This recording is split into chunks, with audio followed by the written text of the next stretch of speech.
আমাদের রাজ্যের বিভিন্ন প্রান্ত থেকে যারা আমাদের বক্তব্য শুনছেন এবং পরবর্তী সময়েতেও যারা শুনবেন, এই রাজ্যের সমস্ত নাগরিকদের আমি আমাদের পার্টি রাজ্য কমিটির তরফ থেকে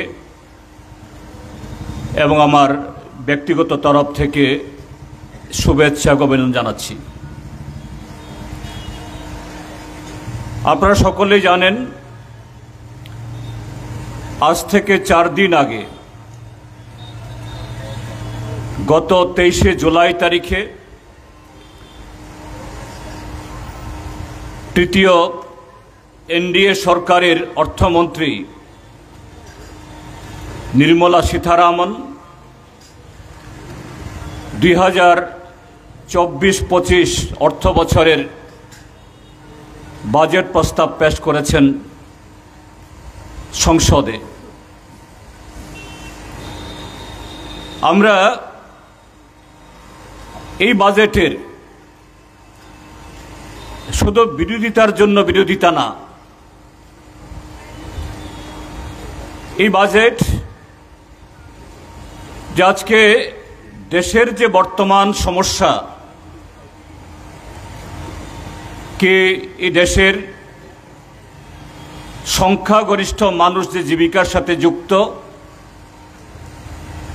কৃষির সাথে, অর্থাৎ আমাদের অন্নদাতা কৃষকরা, কি এই দেশের অন্যান্য পেশার মানুষ, শ্রমিক বা মধ্যবিত্ত অংশের মানুষ, তার সাথে আমাদের দেশের আপামর জনতার যে অংশ, তাদের প্রায় সকলেরই চাহিদা পূরণে, আশা আকাঙ্ক্ষা পূরণে গত 10টি বাজেট যেমন নরেন্দ্র মোদী সরকারের চূড়ান্তভাবে ব্যর্থ হয়েছে এবং কর্পোরেটদের সেবা করেছে, এই বাজেটও বরঞ্চ কোনো কোনো ক্ষেত্রেতে অতীতের তাদের সমস্ত এই কর্পোরেট লেহনকারী যে তাদের নীতি, এটাকে ছাপিয়ে দেশকে আরও চরমভাবে পিছিয়ে দেওয়ার জন্য একটা পদক্ষেপ বা এই জাতীয় প্রস্তাব সে রাখা হয়েছে। এখন কি রাজনৈতিক প্রেক্ষিতে এই বাজেটটা তৈরি হয়েছে, তার সাথে দেশের অর্থনৈতিক প্রেক্ষিতটাও কি? এর আগে 3.5 মাস ধরে ভারতবর্ষের যে দীর্ঘতম লোকসভা নির্বাচন হয়েছে,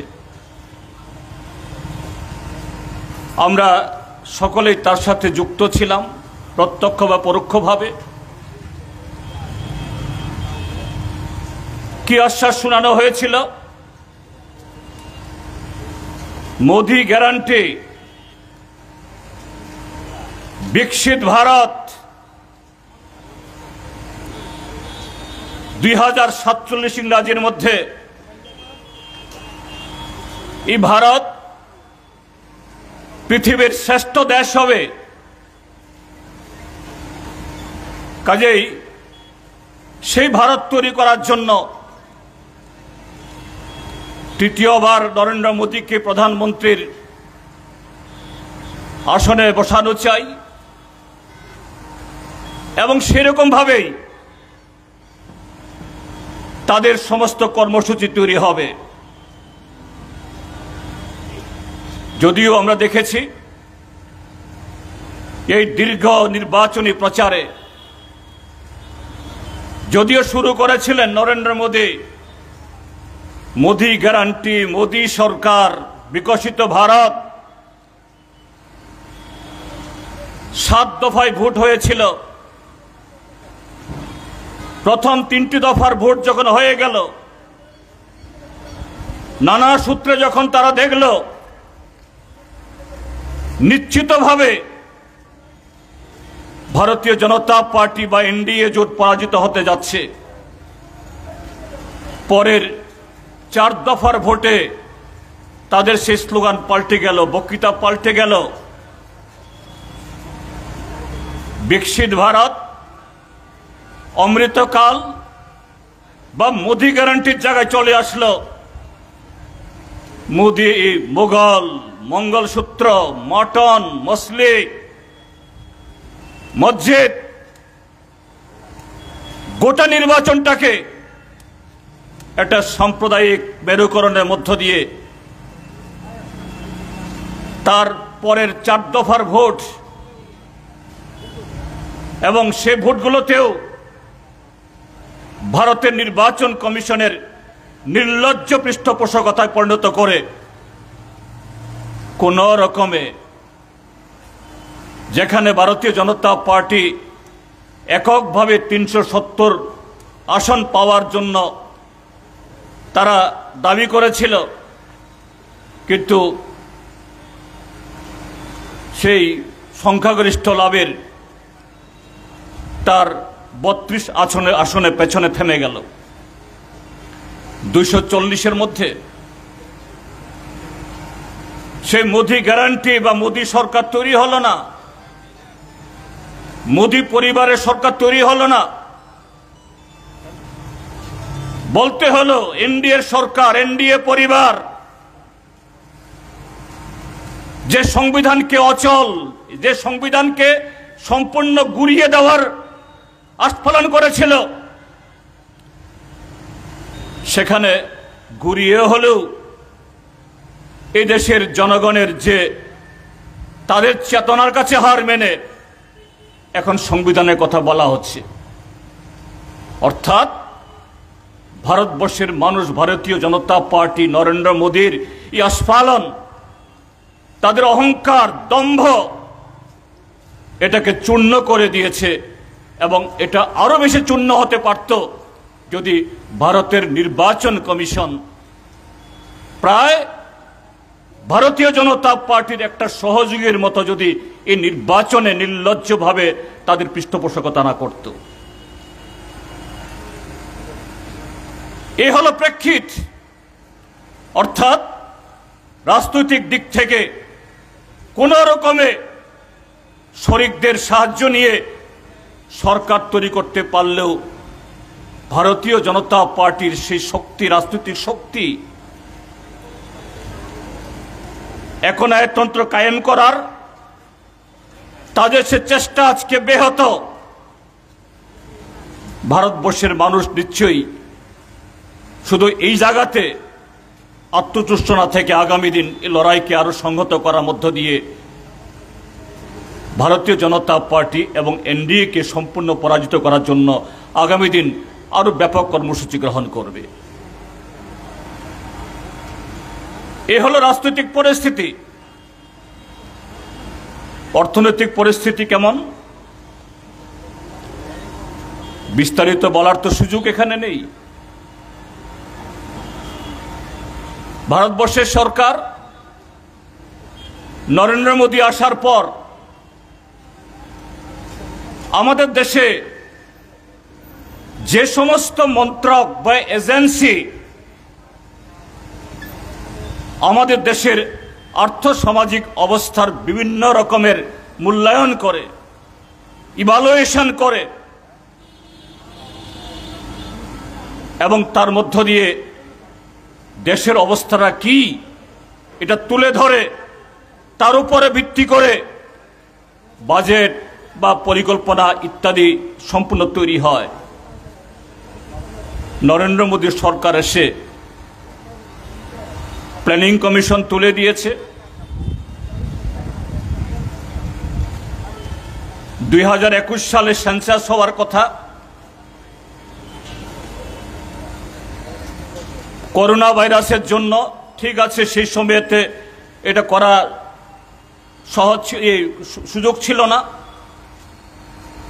তাই স্থগিত করতে হয়েছে। কিন্তু সারা পৃথিবীতে এই করোনা তার মোকাবেলা হওয়ার পর চীন হোক, আমেরিকা হোক, জাপান হোক, ইংল্যান্ড হোক বা আফ্রিকা হোক, পৃথিবীর সব দেশে সেন্সাস হলেও ভারতবর্ষে 3 বছর চলে গেছে, সেন্সাসের কোনো নামগন্ধ নেই। সেন্সাসের মধ্য দিয়েও দেশের আর্থ সামাজিক কাঠামো, শুধু জনসংখ্যা হিসাব করা না, তার ইভালুয়েশন হয়,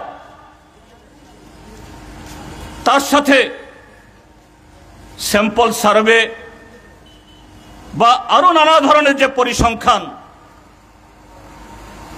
সমস্ত এই পরিসংখ্যান বা যারা এইসব ইভালুয়েশন করবে, সমস্ত এজেন্সি, সমস্ত দপ্তর, এদের দরজা বন্ধ।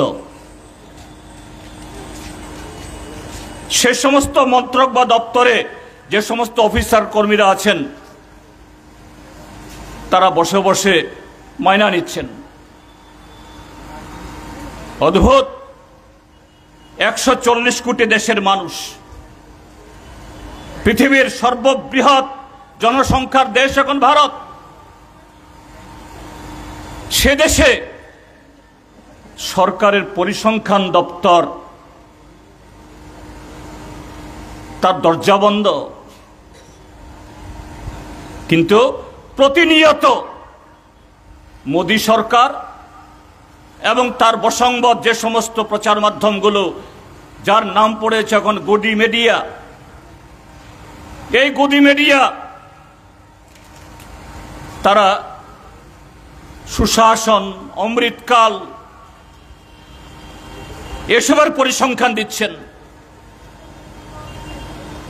মোদী সরকার আমলে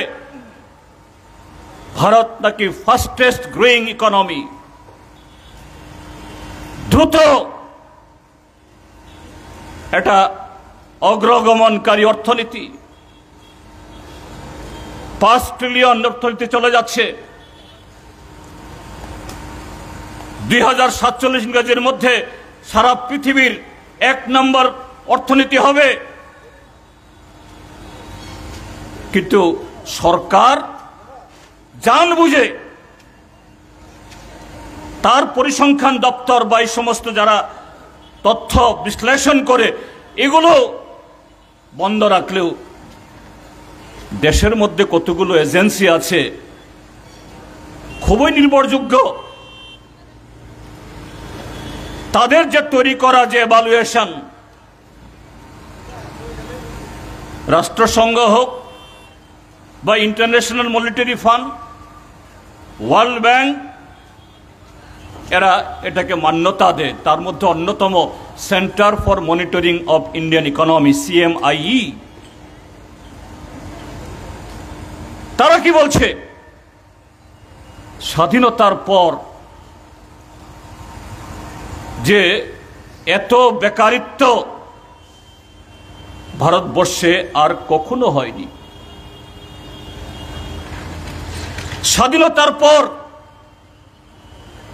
ধনী গরিবের মধ্যে বৈষম্য ভারতবর্ষে আর কখনো এরকম ছিল না, এমনকি পরাধীন ভারতবর্ষ থাকার সময়তেও। এবং এটা শুধু ভারতবর্ষের কোনো একটা অর্থ বছরের সাথে বর্তমান সময়ের তুলনা না, তুলনামূলকভাবে এই সময়েতে পৃথিবীর বিভিন্ন দেশের সাথে তুলনা করলে পরে ভারতবর্ষ এই ক্ষেত্রেতে তার চেহারা জঘন্যতম। শুধু বেকারির তালিকা না, শুধু বৈষম্যের যে চেহারা না, সারা পৃথিবীর ক্ষুধা তালিকার মধ্যে 125টা দেশের মধ্যে ভারতবর্ষের তার ক্রমতালিকায় 111 নম্বরে, এবং আগামী দিনও এটা শুধরানোর কোনো সেখানে অবস্থা নেই। সে অবস্থায় এই বাজেট সেখানে পেশ হচ্ছে। যদিও নরেন্দ্র মোদী সরকারের প্রতি আমাদের সেরকম কোনো ধরনের সেরকম তারা কিছু ভুল শুধরাবে প্রকাশ্যে না বললেও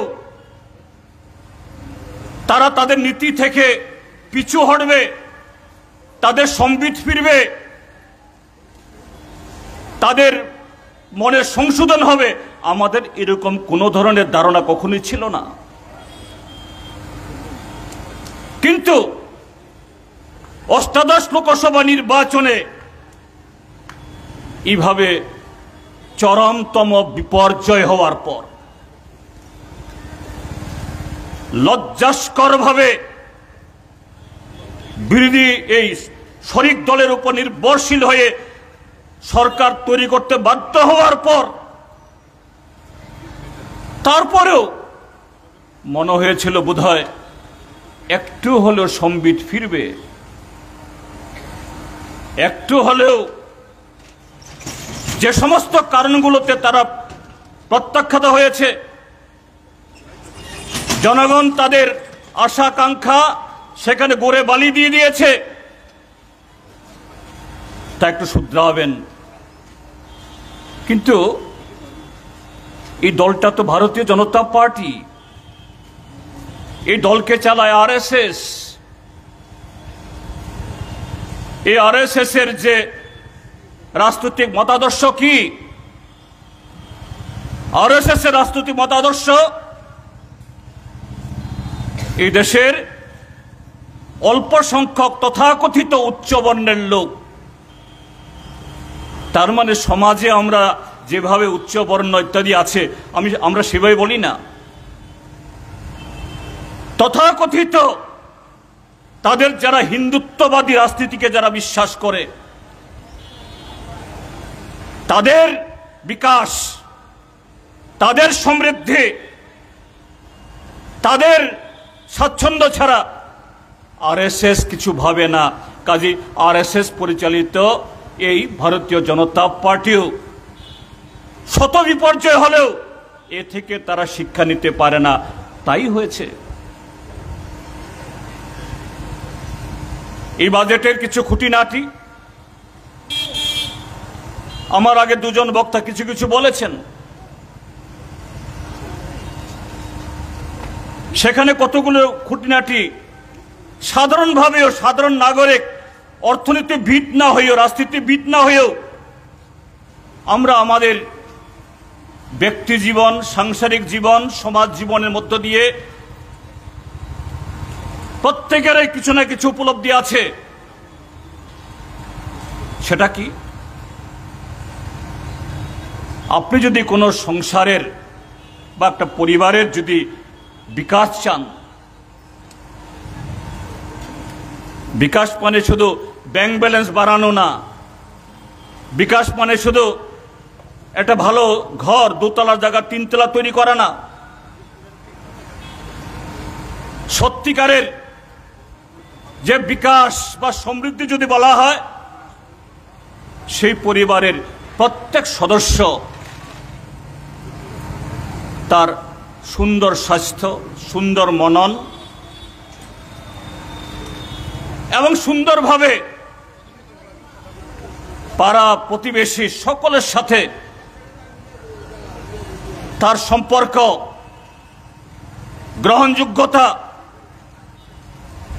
আর স্বচ্ছন্দের সাথে আয় করার দিক থেকেও, ব্যয় করার দিক থেকেও এবং জীবন নির্বাহ করার দিক থেকেও সেরকম একটা স্বচ্ছন্দ, নিরাপদ, চিন্তামুক্ত,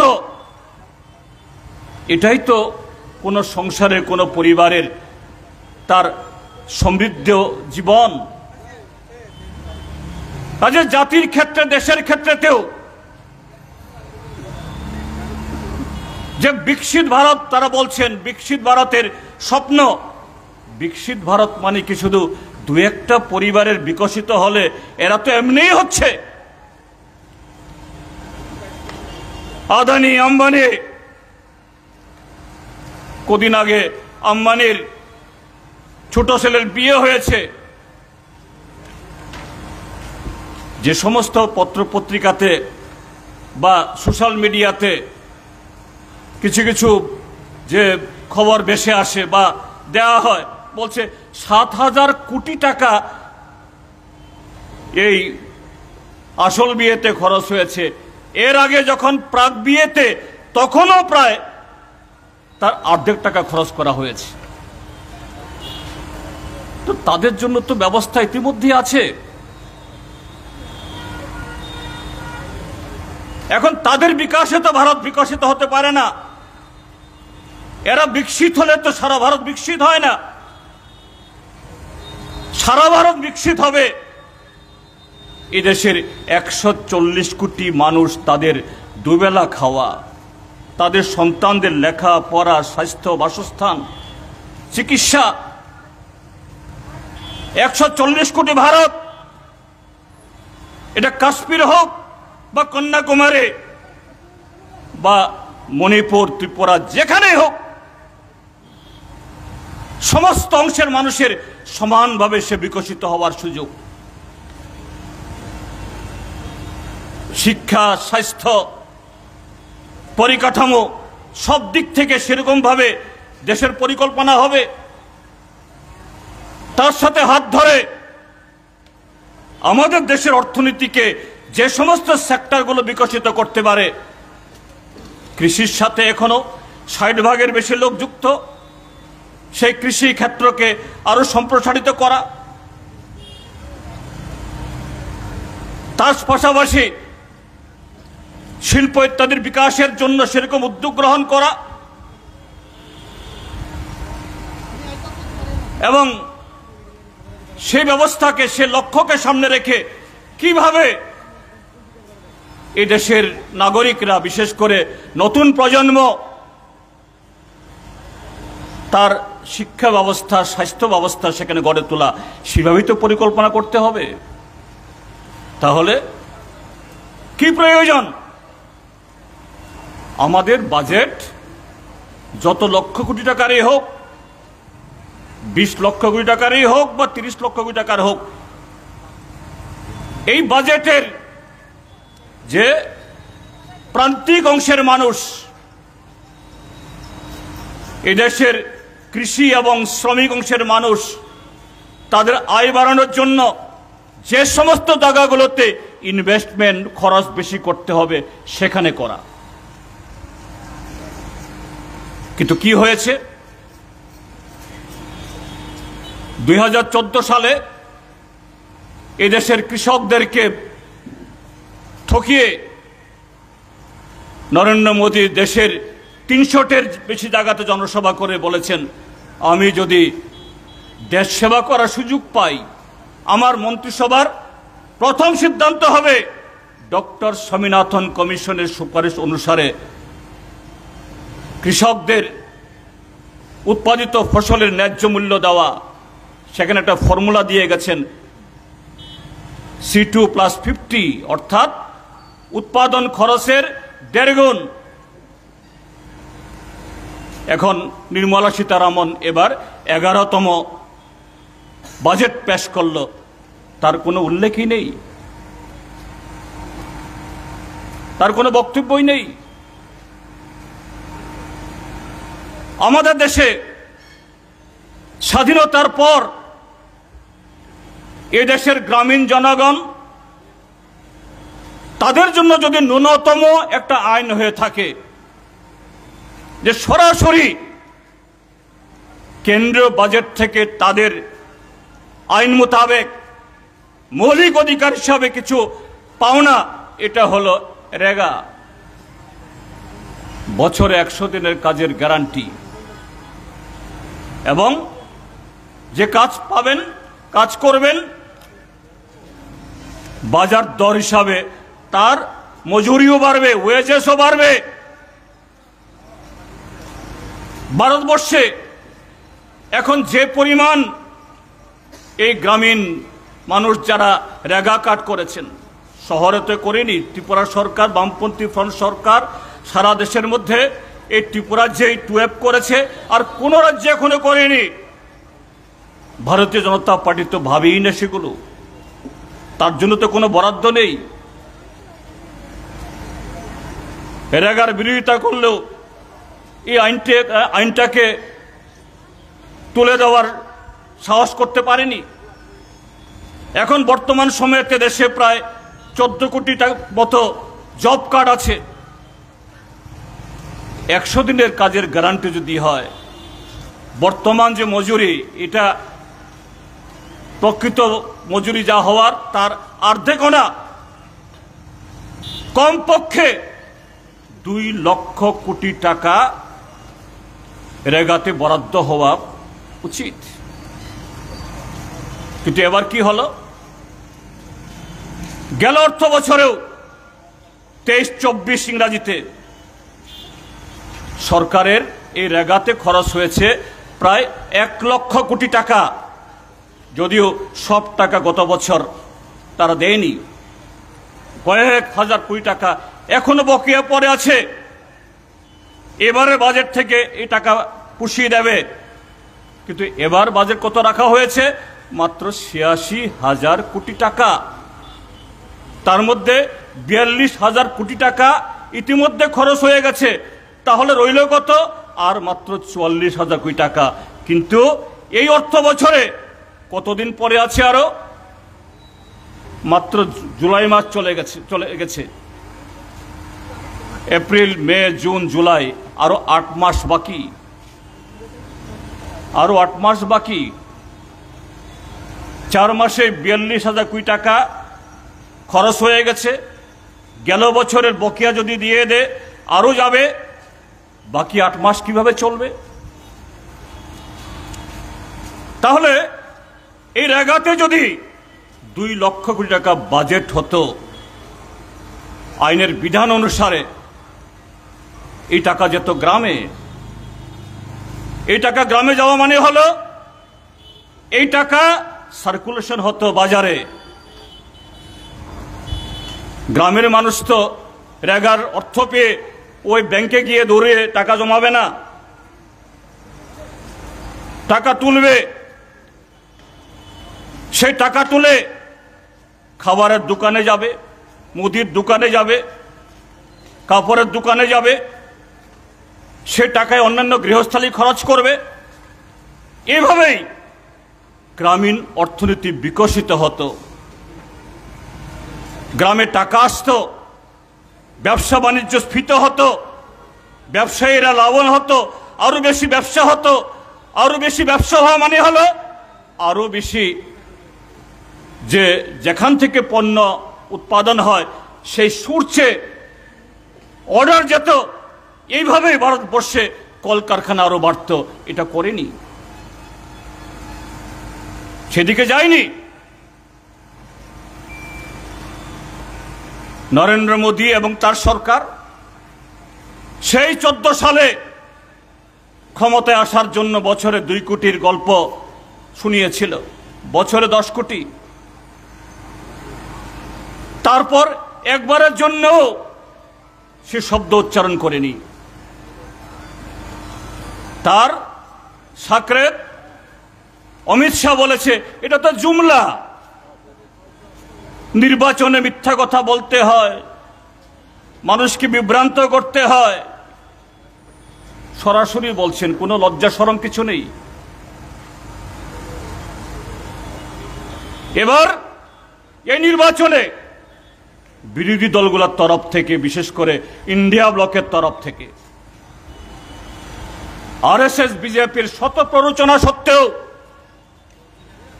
সাম্প্রদায়িক মেরুকরণের জন্য শত চেষ্টা সত্ত্বেও ইন্ডিয়া ব্লক মতাদর্শগতভাবে, কর্মসূচিগতভাবে সিপিআইএম, কংগ্রেস, শিবসেনা, এনসিপি বা ওই ডিএমকে, বিভিন্ন দলের মধ্যে পার্থক্য ছিল, আছেও, থাকবেও। কিন্তু দেশের এরকম একটা চরম মুহূর্তে, সংকটকালে বিরোধী রাজনৈতিক দলগুলো বা তার মঞ্চ ইন্ডিয়া ব্লক ঐক্যবদ্ধভাবে একটা অদ্বিতীয় কোনো ম্যানিফেস্টো না থাকলেও কি মহারাষ্ট্রের এনসিপি, কি তামিলনাড়ুর ডিএমকে, কি সিপিআইএম, কি কংগ্রেস, কি সমাজবাদী পার্টি, কি আম আদমি পার্টি, প্রত্যেকটা দলের বক্তব্যের মধ্যে ছিল এই দেশের আজকে সাধারণ মানুষ, সংখ্যাগরিষ্ঠ মানুষের জীবন যন্ত্রণার কথা। বেকারদের হাতে কাজ দিতে হবে, শ্রমিকদের মজুরি বাড়াতে হবে, কাজের গ্যারান্টি বা শ্রমিকদের তাদের জন্য যে সমস্ত রক্ষা কবচগুলো ছিল, শ্রম আইন ইত্যাদি তুলে দেওয়া হয়েছে, এগুলো পুনঃস্থাপন করতে হবে। অবসরপ্রাপ্ত শিক্ষক, শিক্ষিকা বা অন্যান্য কর্মচারী তাদের ওল্ড এই পেনশন সিস্টেম, পুরনো পেনশন সিস্টেম, এগুলো তুলে দেওয়া হয়েছে, এগুলো আবার পুনঃপ্রতিষ্ঠা করতে হবে। এক বাক্যে মহারাষ্ট্র থেকে ত্রিপুরা, ত্রিপুরা থেকে তামিলনাড়ু, তামিলনাড়ু থেকে উত্তরপ্রদেশ, সর্বত্র বিজেপির শত প্ররোচনা, বিজেপির এ দেশের রাজনীতিকে, নির্বাচনী পরিমণ্ডলকে অন্যদিকে দাবিয়ে দেওয়ার চেষ্টা সত্ত্বেও বিরোধীরা খেই হারায়নি। এই দেশের ভয়াবহ বেকার সমস্যার প্রশ্ন তুলে এই কথাগুলি বলেছেন তারা। দেখা গেছে নির্মলা সীতারামন এই কর্মসংস্থানের প্রশ্নে ইন্ডিয়া ব্লক বা বিরোধীদের এই যে জনচিত্ত, তাদের যে আকাঙ্ক্ষাকে যে প্রকাশিত করেছে, এটাকে টেক্কা দেওয়ার জন্য বা এটাকে যে না আমরাও কর্মসূচির কথা বলছি, এটা দেখানোর জন্য কি করেছে? কমরেড পবিত্রকর বলেছেন এখানে 1,30,00,000 যে বিভিন্ন দপ্তরে শূন্যপদ পড়ে আছে গত 10 বছরের বেশি সময় ধরে, এগুলো পূরণ করার জন্য কোনো একটা শব্দ নেই। নরেন্দ্র মোদী সরকার আসার আগে পার্লামেন্টে রেলের আলাদা বাজেট পেশ হতো, রেল বাজেট। সাধারণ বাজেটের আগে রেল বাজেট হতো। এই সরকার রেল বাজেট তুলে দিয়েছে, এটাকে সাধারণ বাজেটে ঢুকিয়ে দিয়েছে। আর এই রেলে হলো সবচেয়ে বেশি ভ্যাকান্সি। আজকে কেন এত দুর্ঘটনা? এই যে ত্রিপুরাতে রেল আসে, কাঞ্চনজঙ্ঘা, ত্রিপুরা সুন্দরী এক্সপ্রেস, এই কদিনের মধ্যে প্রায় সবকটা রেলে হয় আগুন লেগে যায়, রেলওয়ে ট্র্যাক থেকে বেলাইন হয়ে যায়। কেন হবে না? কেন? সেই যে কবে ব্রিটিশ আমলে রেল লাইন বসিয়ে গেছে, এগুলো টুকটাক কিছু মেরামতি করা ছাড়া আর নতুন কিছু রেল লাইন করা ছাড়া আর তো আধুনিকরণ কিছু হয়নি। এগুলোর সেফটি মেজার্স, বিজ্ঞান অনেক উন্নত হয়েছে। চীন দেশে সমস্ত প্যাসেঞ্জার ট্রেন এখন 350 কিলোমিটার তার চেয়ে বেশি গতিতে চলে। এরা বলছে আগামী 5 বছরের মধ্যে চীনে প্রতি ঘন্টায় 800 কিলোমিটার বেগে ট্রেন চলবে। সারা পৃথিবীতে যত বুলেট ট্রেন বা তার যত ট্র্যাক, তার 60% একা চীনে। সেখানে এই ধরনের কোনো অ্যাক্সিডেন্ট হয় না। অ্যাক্সিডেন্ট হতেই পারে টুকটাক, কিন্তু ভারতবর্ষে বুলেট ট্রেন তো চালুই হয়নি এখনো।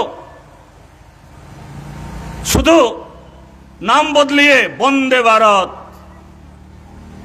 কদিন আগে সোশ্যাল মিডিয়াতে দেখেছি বন্দে ভারতের যে ড্রাইভার বসে, ড্রাইভারের মাথায় জল পড়ছে, লিখছে কান্দে ভারত। বন্দে ভারত না কান্দে ভারত। এই রেলে 14 লক্ষের বেশি ভ্যাকান্সি, এগুলো পূরণের কোনো কথা নেই। বলছে কর্পোরেটদের, বলছে তোমরা 1 কোটি অ্যাপ্রেন্টিস রাখো, চাকরি দাও বলেন অ্যাপ্রেন্টিস, অর্থাৎ তোমরা এদেরকে তৈরি করো। আমি যদি ভুল না দেখে থাকি বা ভুল না শুনে থাকি, ন্যূনতম 5,000 টাকা করে তাদেরকে মজুরি বা ভাতা দাও, আর এটা হলে পরে 72,000 টাকা করে কর্পোরেটকে দেবে। অর্থাৎ যে কর্মসংস্থানের নামে আসল কর্মসংস্থান তো নেই। এই 1 কোটি বেকারদের জন্য কিছু কাজ দেওয়ার ক্ষেত্রেতেও কর্পোরেটদেরকে কিভাবে সাহায্য করা যায়, অর্থাৎ ওই বেকার যুবক সে পাবে না হয় 5,000 টাকা করে বছরে, 5 12 60,000, কিন্তু কর্পোরেট পাবে 72,000 থেকে 1,25,000 না 20,000 জানি। এখানেও আদানি আম্বানি তাদের মুনাফা কিভাবে বাড়ানো যায় সে লক্ষ্য। নির্মলা সীতারামন বলছেন গত 1 বছরে আমাদের রাজস্ব বেড়েছে, রাজস্ব আদায় 14.2 কোটি, এই 14.2%। এর আগের অর্থ বছর চাইতে আমাদের বেড়েছে। হ্যাঁ বেড়েছে, বাড়বে না কেন?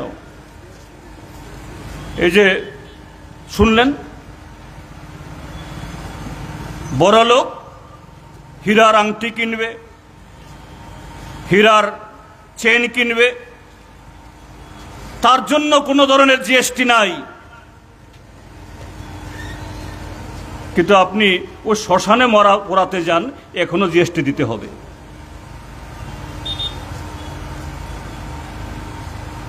হতাশায় আমাদের ত্রিপুরাজ্য তো এখন সারা ভারতবর্ষে অস্বাভাবিক মৃত্যুর হার বেশি, যদিও এটা হওয়া উচিত না, এটা হওয়া বাঞ্ছনীয় না, আত্মহননের দিকে যাওয়া না।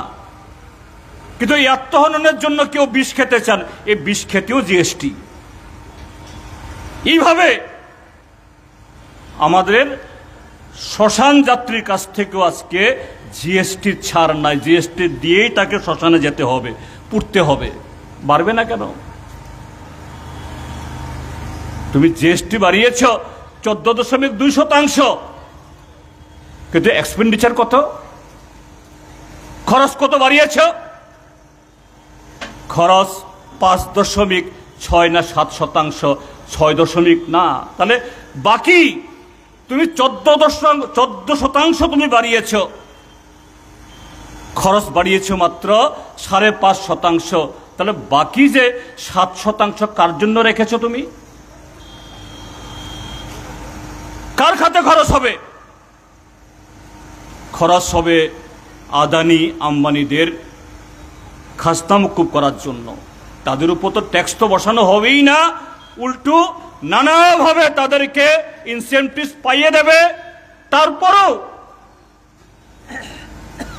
এদেরকে তাদের ঋণ মুকুব করার জন্য এই যে 14%-এর বেশি আজ তাদের রাজস্ব আদায় হয়েছে, সেখান থেকেও রেখে দেওয়া হয়েছে। এই হলো এই বাজেট। কাজে তার বিরোধিতা করা ছাড়া এটা বিরোধিতার জন্য বিরোধিতা না, এই দেশকে বাঁচানোর, দেশের মানুষকে বাঁচানোর, এই দেশের কৃষি এবং এই দেশের শিল্পকে বাঁচানোর জন্য এই লড়াই আমাদের করতে হবে। সেই লড়াইয়ের সাথে গণতান্ত্রিক অধিকার রক্ষা, এই দুটো যদি একসাথে করতে না পারি, গণতন্ত্র না বাঁচলে অর্থনৈতিক অধিকার এটাও সুরক্ষিত হবে না। আমাদের ত্রিপুরাজ্যের মধ্যে গণতন্ত্রের হনন, এটা বলার অপেক্ষা রাখে না। গত পরশুদিন ভারতীয় জনতা পার্টির সভাপতি সাংবাদিক সম্মেলন করছে। বিরোধীরা ত্রিস্তর নির্বাচনে প্রার্থী পাচ্ছে না।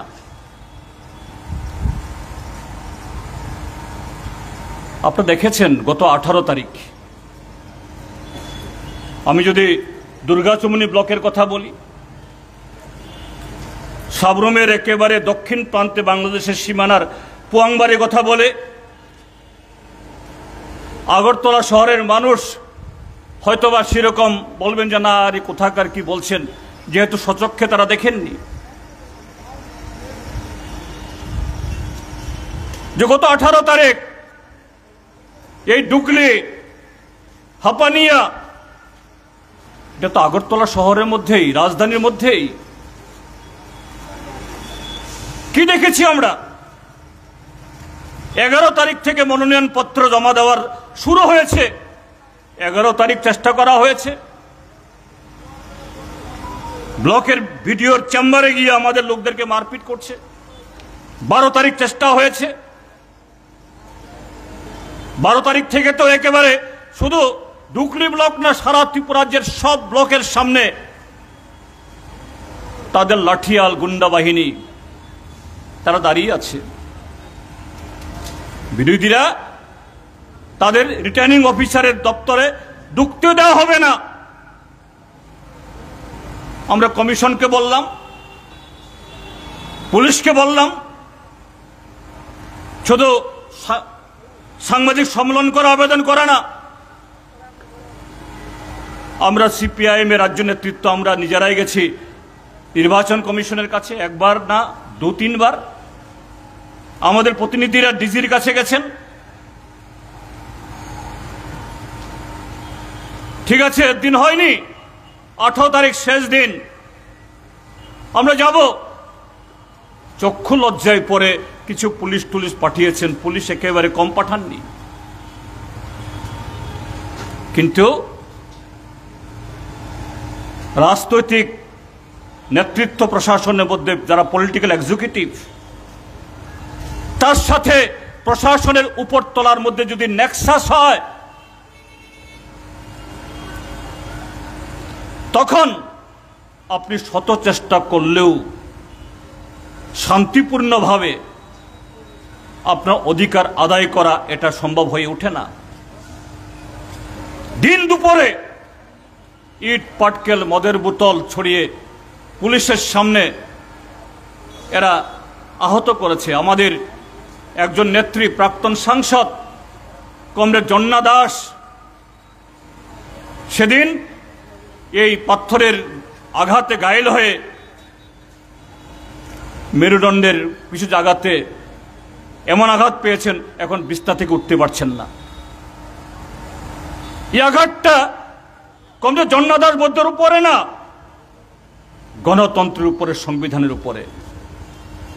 পুলিশের সামনে পশ্চিম ত্রিপুরা জেলার এসপিও নাকি সেই চত্বরে ছিলেন, তখন এসডিপিও ছিলেন, আরো বেশ কিছু অফিসার ছিলেন। একজন সমাজ বিরোধী গ্রেপ্তার হয়েছে, নোটিশ করা হয়েছে। এটা শুধু ডুকলি না, 35টা ব্লক যেখানে এরকম ভোট হয়েছে সর্বত্র। আর সেই দল বলছে বিরোধীরা প্রার্থী পায় না। জনগণ কি বলছে? মাত্র 2 মাস আগে যে লোকসভা ভোট হলো, সেই লোকসভা নাকি 72% ভোট পেয়ে তাদের প্রার্থী জিতেছেন। রেকর্ড ভোটে 72% ভোটে বিজয়ী এই দল এক গ্রামীণ ভোটে জনগণের সামনে দাঁড়াতে ভয় পায়। কেন ভয় পাবে না? আজকে বিজেপির পেছনে কারা কারা তাদের প্রার্থী?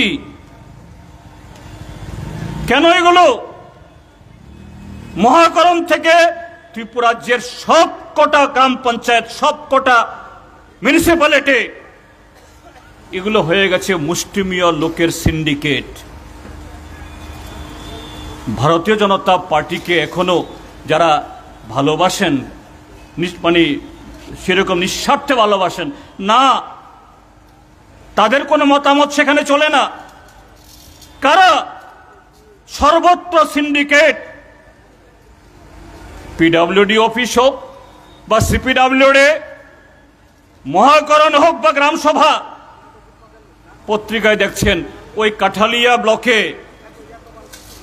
বিজেপির প্রার্থীর বাড়িতে 1.5 কোটি টাকা মূল্যের ফেন্সিডিল ধরা পড়ে।